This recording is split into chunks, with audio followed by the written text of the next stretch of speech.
Good morning. CS paramedical में हमने OT की क्लास स्टार्ट किया है। ओटी में हमारा क्या चल रहा है, नारकोटिक ड्रग्स। ठीक है, तो नारकोटिक ड्रग्स में हमने क्या स्टार्ट किया था, पैथेडिन। ठीक है, तो पैथेडिन जो मेडिसिन है, हमने कल भी कुछ नारकोटिक ड्रग्स देखी थी, तो आज हम स्टार्ट कर रहे हैं पैथेडिन। पैथेडिन मेडिसिन के बारे में हमको देखना है। फर्स्ट हम उसकी क्या देखेंगे, प्रॉपर्टीज, है ना। प्रॉपर्टीज में पैथेडिन की प्रॉपर्टीज, ये कैसी मेडिसिन है, नारकोटिक ड्रग्स है, मतलब ये नारकोटिक ड्रग्स किससे बनी हुई है, किससे बनी हुई है नारकोटिक ड्रग्स, अफीम से, ना, नशीली दवा बोलते हैं ना इनको। तो ये किससे बनी हुई है, अफीम से बनी हुई है। ठीक है, तो नारकोटिक ड्रग्स का मतलब ये वैकल्पिक, ये किससे बना हुआ है, ये मॉर्फिन से बना हुआ है।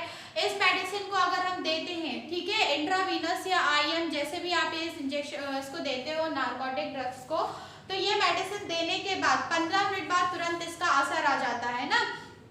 हमने ये इंजेक्शन दिया पैथेडिन इंजेक्शन के बाद देने के बाद पेशेंट को 15 मिनट बाद इसका असर आ जाता है, और इसका असर लगभग 3 से 4 घंटे तक रहता है। कितने घंटे तक रहता है, 3 से 4 घंटे तक इसका इफेक्ट रहता है। इसको 15 मिनट के अंदर इसको निश्चेतना आ जाता है। इसको देने से 15 मिनट के अंदर एनेस्थीसिया या निश्चेतना आ जाती है। ठीक है, फिर इसके बाद हम इसके देखेंगे क्या, प्रॉपर्टीज। ठीक है, क्या देखेंगे, प्रॉपर्टीज। तो प्रॉपर्टीज में फर्स्ट देखेंगे, ये मॉर्फिन से कमजोर है तथा प्रभावशाली नशीली दर्दनाशक है। मतलब ये कैसी है, मॉर्फिन से ज्यादा असरदार नहीं है। मॉर्फिन जो देखी थी हमने, मॉर्फिन से थोड़ा सा कमजोर है, पर फिर भी कैसी है, नशीली, मतलब नारकोटिक है, तथा एनाल्जेसिक है। एनाल्जेसिक का मतलब क्या है, दर्द निवारक या पेन रिलीफ। ठीक है, ये क्या काम करती है, यह एनेस्थीसिया एवं सेडेटिव दवाओं के कार्यों को बढ़ा देती है। अगर हमने इस मेडिसिन को देने के पहले कोई एनेस्थीसिया की मेडिसिन दी हुई है, या पेशेंट को सेडेट करने के लिए किसी मेडिसिन को दिया हुआ है इस मेडिसिन के देने के पहले, और फिर हम इस मेडिसिन को देते हैं, कौन सी, पैथेडिन मेडिसिन को देते हैं, तो जो भी हमने एनेस्थीसिया के लिए मेडिसिन दिया था या सेडेटिव के लिए इसके पहले जो मेडिसिन दी थी, उसके कार्यों को, इसके असर को ये क्या कर देती है, बढ़ा देती है। फिर इसके बाद हमने देखा था, यह है हमारे रेस्पिरेटरी, मतलब श्वसन तंत्र को भी नुकसान नहीं करती, और इसको देने से पेशेंट में कफ भी ज्यादा नहीं बनता है। ठीक है, इसका हृदय, मतलब हार्ट में भी इसका प्रभाव नगण्य होता है, मतलब ये हार्ट को भी इफेक्ट नहीं करती है। ये क्या थी, इसकी प्रॉपर्टीज थी। तो फर्स्ट प्रॉपर्टीज हमने क्या देखा, ये कैसी होती है, मॉर्फिन से कमजोर होती है तथा कम प्रभावशाली होती है। सेकंड हमने देखा, अगर एनेस्थीसिया या सेडेटिव देने के बाद इसको दिया जाता है तो ये अधिक प्रभावशाली होती है। फिर हमने देखा, ये रेस्पिरेटरी को भी मतलब इफेक्ट नहीं करती, ना पेशेंट पे कफ, इसको देने के बाद पेशेंट को कफ भी नहीं बनता, और ये हार्ट में भी ज्यादा प्रभाव नहीं डालती है। फिर इसके बाद हम इसका डिसएडवांटेज देखेंगे। हर मेडिसिन का एडवांटेज डिसएडवांटेज दोनों होता है, तो इसका डिसएडवांटेज देखेंगे। डिसएडवांटेज में देखेंगे कि अगर हम इस मेडिसिन को दे रहे हैं और किसी पेशेंट में इसका अगर डिसएडवांटेज दिख रहा है, तो फर्स्ट क्या दिखेगा, सिर चकराना। सिर चकराना मतलब चक्कर आना, डिजीनेस। फिर हम देखेंगे चेहरे की रौनक जाना, चेहरे की रौनक चली जाती है, स्वेटिंग होने लगती है, पसीना आने लगता है। फिर हमने देखा ड्राइनेस ऑफ माउथ, मुंह का सूखना। फिर हमने क्या देखा था, दौरे पड़ना।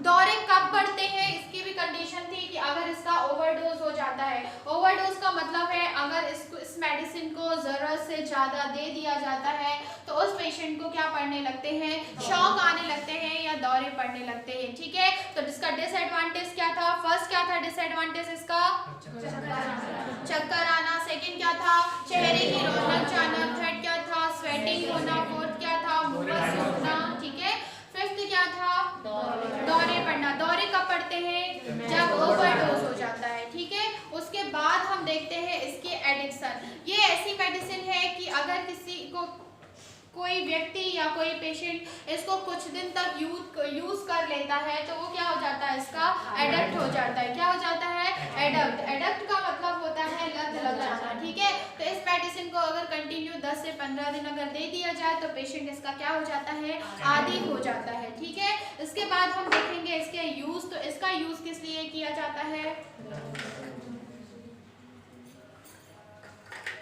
इसका यूज एनाल्जेसिया के रूप में किया जाता है, मतलब दर्द निवारक के लिए किया जाता है। और निश्चेतना में प्रथम औषधि जिसमें दर्द कम किया जाता है। मैंने बताया है जितनी भी एनाल्जेसिक मेडिसिन है, जितनी भी पेन पेन किलर मेडिसिन है वो ऑपरेशन के पहले या ऑपरेशन के बाद दी जाती है। ऑपरेशन के पहले क्यों दी जाती है कि ऑपरेशन चलते टाइम अगर एनेस्थीसिया का असर खत्म हो जाता है तो पेशेंट को ज़्यादा पेन ना हो, और ऑपरेशन के बाद पोस्ट ऑपरेटिव इसलिए दिया जाता है कि ऑपरेशन के बाद पेशेंट को एनेस्थीसिया नहीं दिया जाता, उस टाइम पे पेशेंट को क्या होता है, पेन होता है, ठीक है। उस पेन को कम करने के लिए हम एनाल्जेसिया या नार्कोटिक ड्रग्स का यूज करते हैं, ठीक है। फिर उसके बाद आती है नेक्स्ट मेडिसिन बटरम। कौन सी? बटरम। बटरम को और किस नाम से जाना जाता है? और किस नाम से जाना जाता है? बटोरफिनॉल। कौन से? बटोरफिनॉल, ठीक है। तो ये बटोरफिनॉल और या जिसको हम बटरम बोलेंगे, इसकी हम फर्स्ट देखेंगे प्रॉपर्टीज। तो इसकी प्रॉपर्टीज में हमको देखना है ये कैसी होती है। ये अफीम से ही बनाई जाती है, नार्कोटिक ड्रग से मतलब किससे बनी होगी? ये अफीम से ही बनी होती है। तथा ये कैसी होती है? प्रतिरोधक तथा दर्द निवारक। अब प्रतिरोधक का मतलब क्या होता है? एंटीबॉडी। एंटीबॉडी मतलब एंटीबायोटिक समझते होंगे आप। एंटीबायोटिक जो हमारे शरीर में प्रतिरोधक क्षमता बढ़ा देती है। प्रतिरोधक क्षमता बढ़ाने का मतलब है क्या है कि हमारे शरीर में बाहर से जो भी बैक्टीरिया वायरस आक्रमण करते हैं हमारी बॉडी में, तो हमारे अंदर जो भी बैक्टीरिया वायरस है लड़ने की क्षमता, उनसे लड़ने की क्षमता, बाहर के बैक्टीरिया वायरस से लड़ने की क्षमता को क्या बोलते हैं? प्रतिरोधक क्षमता ना, जिसको हम एंटीबायोटिक भी बोलते हैं, ठीक है। फिर उसके बाद ये क्या करती है? दर्द निवारक है तथा प्रतिरोधक क्षमता को बढ़ा देती है, ठीक है। फिर सेकेंड देखेंगे, इसका प्रभावशाली दर्दनाशक गुण मॉर्फिन से 3 से 7 गुना होता है, ठीक है। जो मॉर्फिन मेडिसिन देखी थी हमने नार्कोटिक में भी, उससे इसका प्रभाव 3 से 7 गुना अधिक होता है। और जो फोर्टिविन देखा था, फोर्टिविन भी देखा था ना नार्कोटिक्स में, तो फोर्टिविन से इसका असर 20 गुना होता है। मतलब ये अच्छी काम करती है ये मेडिसिन, ठीक है। तो इसकी हमने फर्स्ट क्या देखी? प्रॉपर्टीज। प्रॉपर्टीज में देखा ये किससे बनी होती है? अफीम से। हमने इसके बाद देखा ये किसका काम करती है? ये हमारे शरीर में रोग प्रतिरोधक तथा किसका काम करती है? दर्द निवारक का काम करती है। ये मॉर्फिन मेडिसिन से 3 से 7 गुना अधिक क्रियाशील होती है। उसके बाद फॉर्डविन इंजेक्शन से अगर हम इसकी वो करें तो फॉर्डविन से ये 20 गुना अधिक अच्छा काम करती है, ठीक है। फिर इसके बाद हम देखेंगे इंडिकेशंस। इंडिकेशंस मतलब क्या होता है? उपयोग, ठीक है। इंडिकेशंस का मतलब क्या होता है? उपयोग। इंडिकेशंस में ये किस लिए? सर्जरी के बाद माध्यम से तीव्र दर्द, सॉरी इंडिकेशंस नहीं, यूज बोलेंगे इसको। तो यूज में, उपयोग में हम ये देखेंगे कि आखिर क्या यूज की जाती है।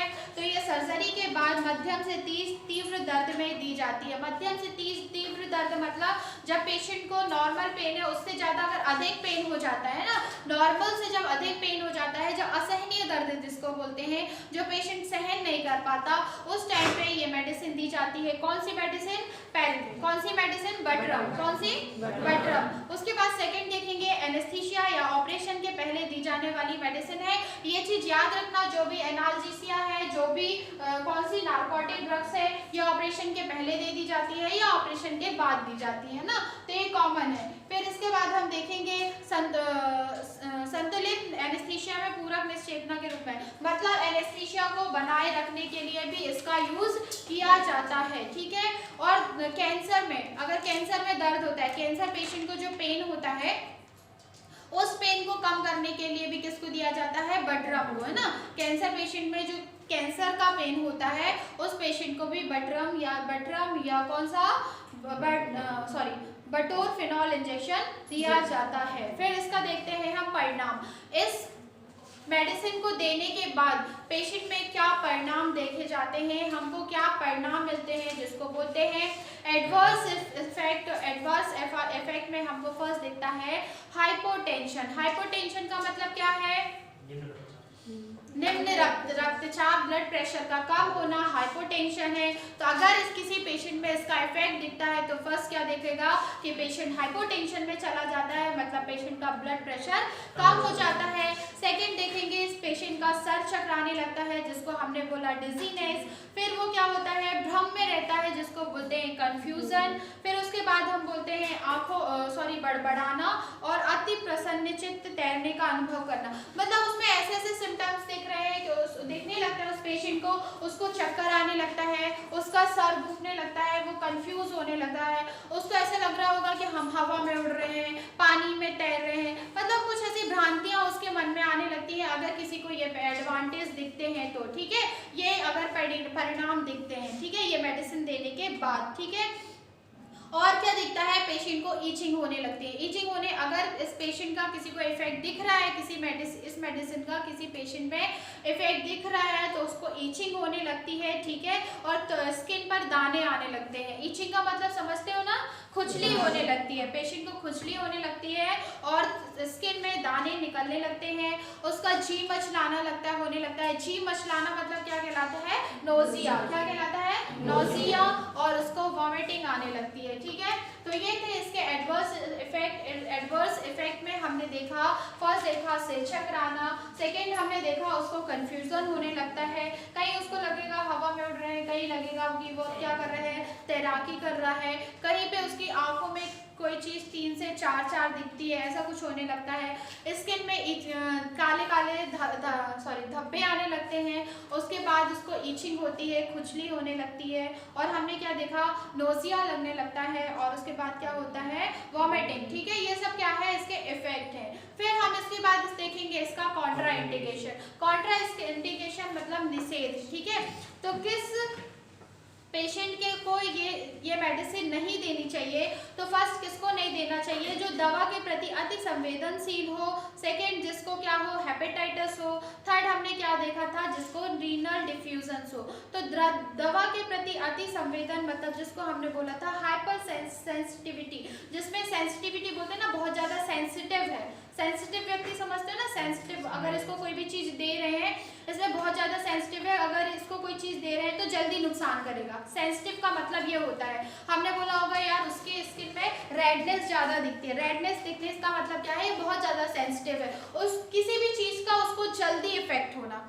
हमने इसके बहुत सारे इफेक्ट देखे ना, कि कहीं सर चक्कर आने लगता है, कहीं खुजली होने लगती है, ये बहुत सारी चीजें हमने देखा, वॉमिटिंग। तो हाइपर सेंसिटिव का मतलब होता है पेशेंट जो बहुत ज्यादा सेंसिटिव का मतलब ये समझ सकते हो कि अगर हमने उसको कोई चीज दी तो जल्दी नुकसान करना। कुछ लोगों को होता है कि हर चीज नुकसान करने लगती है, तो उसको हम बोलते हैं सेंसिटिव लोगों को हर चीज सोच समझ के देनी पड़ती है, उनके अकॉर्डिंग देनी पड़ती है, उससे पूछ के देनी पड़ती है, तुमको ये चीज नुकसान तो नहीं करती। हो सकता है उसको ठंड में उसको शीत निकलने लगे, गर्मी में, तो मतलब किसी चीज को ना सहन कर पाना, वो कहलाता है सेंसिटिव। तो जो हाइपर सेंसिटिव होते हैं, जो किसी भी चीज को ज्यादा सहन नहीं कर पाते, उन पेशेंट्स को नहीं दिया जाता।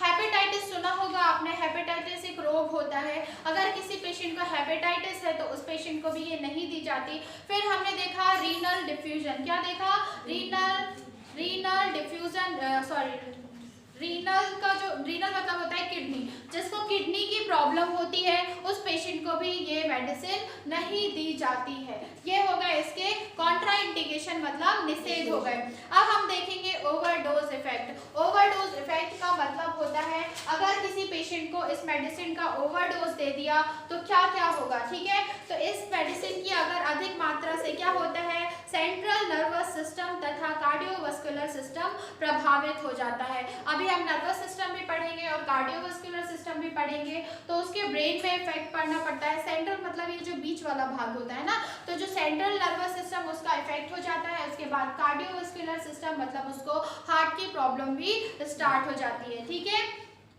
फिर इसके बाद दवा की अधिकता से उत्पन्न प्रभावों को, मतलब अगर इस मेडिसिन को हमने दिया और इससे बहुत ज़्यादा उसमें साइड इफेक्ट दिख रहे हैं, उस पेशेंट में बहुत सारे डिसएडवांटेज दे रहे हैं ओवरडोज होने की वजह से, अगर पेशेंट में साइड इफेक्ट दिखने लगे, पेशेंट को प्रॉब्लम क्रिएट होने लगी, तो हम एक मेडिसिन दे सकते हैं जिसे बोलते हैं नैलोक्सोन। कौन सी मेडिसिन, नैलोक्सोन देके इस दवा का हम जो भी साइड इफेक्ट दिख रहे हैं उसको कंट्रोल कर सकते हैं। समझ में आया? तो बटरम समझ में आ गया, बटरपेथेडिन समझ में आ गया, कहीं किसी को कोई कंफ्यूजन तो नहीं है ना, ठीक है। उसके बाद हम देखेंगे इसके अवेलेबिलिटी। तो अवेलेबिलिटी में मतलब ये है कि ये कैसे हमको मिलता है।